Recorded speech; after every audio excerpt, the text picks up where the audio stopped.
Okay, napakahangin po ng panahon. Sarap po ng hangin, no? Good afternoon po. Right now po, ako po ay magdi-devotion. Paano po ba ang mag-devotion? Ginagawa niyo pa rin po ba ito? You know what? This is a very wonderful practice ng mga believers noong mga dekada 80. Nagjo-journal po noon sila, no? Ako I started this mga last decade lang pero maganda. May time na tatama rin tayo talaga May time na nakakatamad, lalo pag marami kang task na ginagawa. Pero ako, pag nakuha na ako ng time na buwelo na, maayos na yung pakiramdam ko, ginagawa ko talaga. Nagdi-devotion ako. Quiet time lang naman ito para makapagbasa tayo ng salita ng Diyos. Actually ako, since nag-iba naman na rin ang takbo ng buhay ko, no, dahil ako po ay araw-araw ninyong nakakasama dito sa channel natin.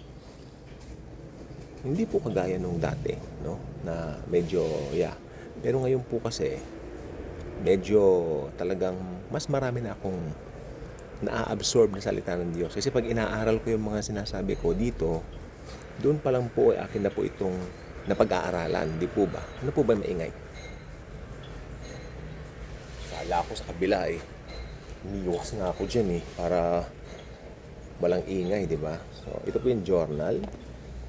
No, yan. And as you can see, araw-araw naman natin nakikita to. Ito yung aking Bible, no?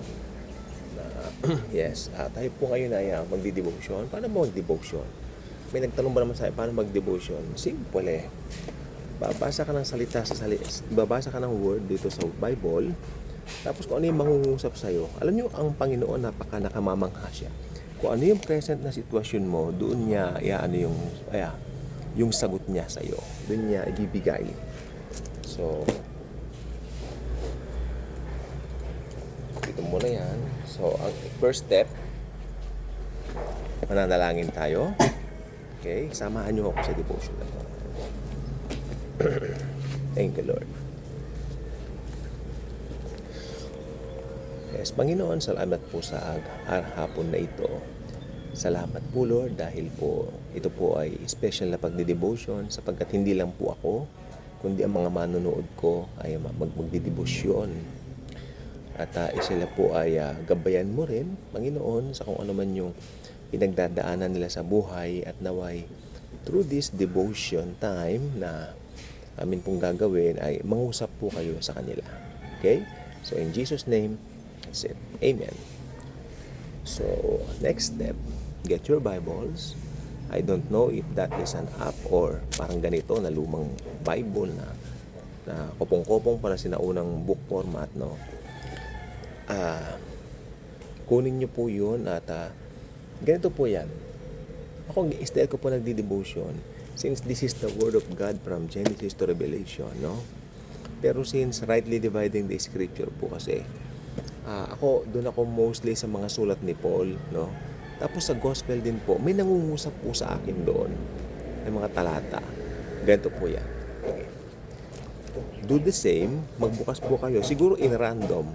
Gawin niyo po, subukan niyo in random. Total, sabi ko, this is the Word of God. At kahit anong bukas natin dito, ito po ay Word of God. At mangungusap ang Diyos sa atin. In random lang po. Okay. In random, I will open it. Tingnan natin. O kaya meron na kayong, hindi, maganda yung magbabasa po talaga tayo. Then, after that, tayo po ay humangin, hinahangin siya.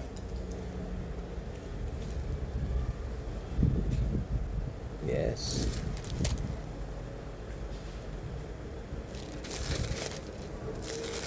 Okay. Okay. So, meron po ako nakita rito. Ganito po yan. Ito, like this one. Ito po ito sa 1 Peter. Ito po nangungusap siya 1 Peter chapter 3 verses 7 to 8. 1 Peter chapter 3 verses 7 to 8. So, napakaganda nito. Ito po yung nakalagay dito. Salin po ng NKJV. But the end of all things is at hand. Therefore, be serious and watchful in your prayers. So, yung pananalangin natin is very important.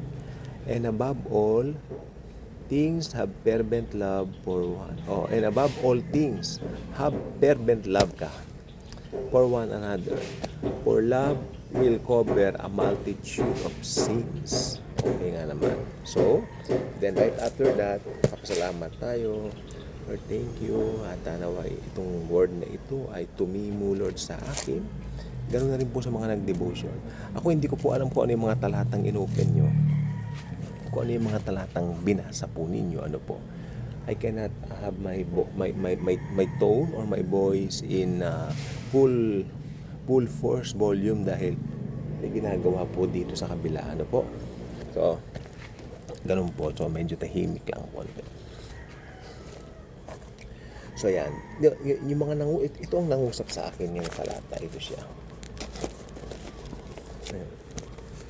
Yan. Ano? Yan po siya. Pag may ganyan po kayong nangusap na talata, all you have to do is isusulat natin. Ito po yung mismo, yung naka-highlight na yan. Okay? Susulat ko po ngayon. Yan. Siyempre, meron tayong highlighter. Meron tayong ballpen. No? At ito po yung aking journal notebook. Napakaganda. Bibili lang po some ano. Kailan ba ito binili? Ito lang recently. Kasi napuno na yung isang journal notebook ko. So, dito na po siya. Okay. Susulat natin. Ay, nililipad yung Bible, no? Nililipad yung... Nakpan ko na ng bato para hindi lilipad. Ay, nililipad naman yan. Sususulat po natin, syempre dito po sa blanco. Ayan.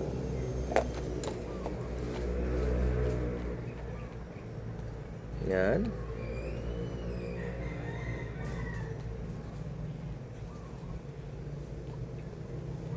According dun sa talata, gagawa tayo ng headings noong ating Okay.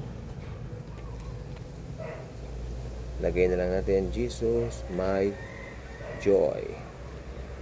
Since we are delighted doing all of these things, it's our joy, right? Okay, ito po ay nasa 1 Peter chapter 3 verses 7 to 8. Okay, hindi po maganda akong sumulat. So ngayon ay November. Ay, may abuhos na lang. Ano ba yan? November 28 ng 2025. Ayan po siya. So, yung talata isulat na po natin.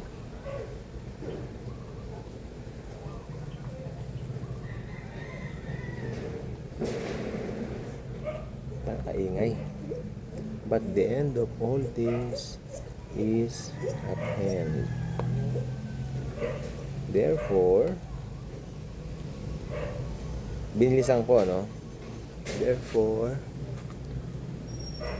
be serious, sabi niya rito.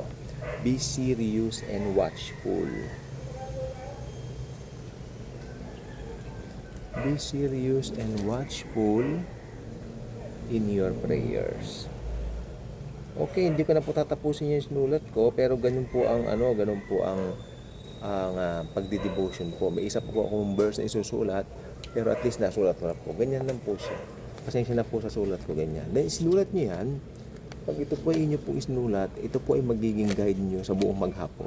Ako late na ako nag-devotion ngayon, medyo hapon na po siya, no? Tutuloy ko na lang po yung sulat mamaya, no? At ako na magpe-pray mag-isa. No? So, ayan, ganyan po mag-devotion.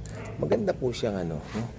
Maganda siyang, hindi lang po siya habit, isa siyang magandang ugali ng isang Kristiyano. Hindi dahil sa obligado ka, kundi because you are delighted to do it. Dahil dito, you are talking to the King of Kings and the Lord of Lords, the Lord Jesus Himself. So, gustong-gusto mong ginagawa ang mga bagay na ganito dahil alam mo na siya lang ang tanging pag-asa sa atin. God bless po.